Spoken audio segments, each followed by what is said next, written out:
While a lot of people were disappointed with the Boomers, I certainly wasn't. Yes, we didn't make it to the podium. Yes, there is a quick turnaround to Paris, but I thought they played quite well given the circumstances, and I still think that they can get on the podium in Paris at the Olympic Games.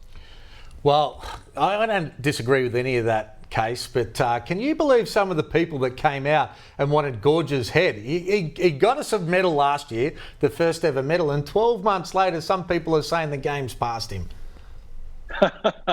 It's incredible, isn't it, that you only have to just be slightly off the pace and people are calling for the coach's head. Look, Gorge did a great job. Let's not forget that they lost Landale in the game against South Sudan before they left to go to Japan, and that really threw a spanner in the works. I had them in the semi-final frame up till then. As soon as Landale was hurt, I thought he was the only player we couldn't afford to lose, and when we lost him through injury, I didn't think they would make the top four, and I think they did well to get through to the second round and weren't that far away. Let's not forget Germany won the World Cup. They were 8-0. Australia were the only team to out-rebound them in a game, and we had a shot right at the death to tie it away. We led going into three-quarter time. Australia performed as good as anyone against Germany, and Germany are world champions. So if you look at it that way, we're not that far away.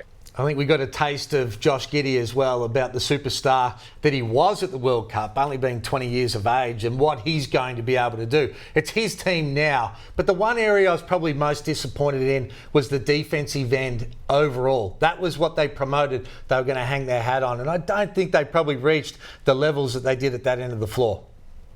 No, I'd have to agree with that, Hammer. They certainly didn't. And again, I think that was due to the absence of Landale. Players were forced to play out of position. Nick Kay was thrown into a role that it's not his strength.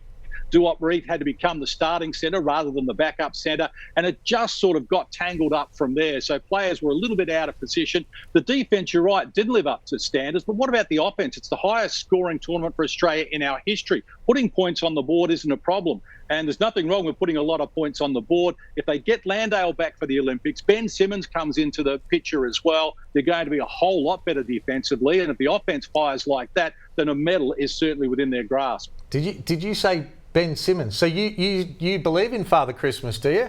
Ben Simmons he's going to play for Australia. I think I've heard that 5 times. Now, well, I'd love to believe it. At some stage, you've got to be able to say, oh, I've heard this all before.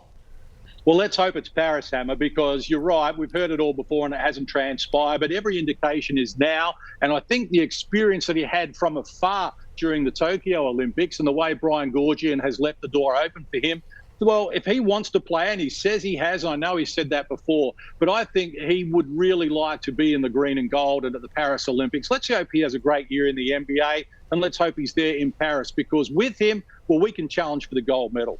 Well, there's no doubt that he would completely change the roster if his mind's into it, if he's passionate, if he's into the culture of the Boomers, and adds to that because his physical presence and his ability to play multiple positions would make them absolutely unbelievable with the sort of attack we've got at the defensive end, no doubt about that.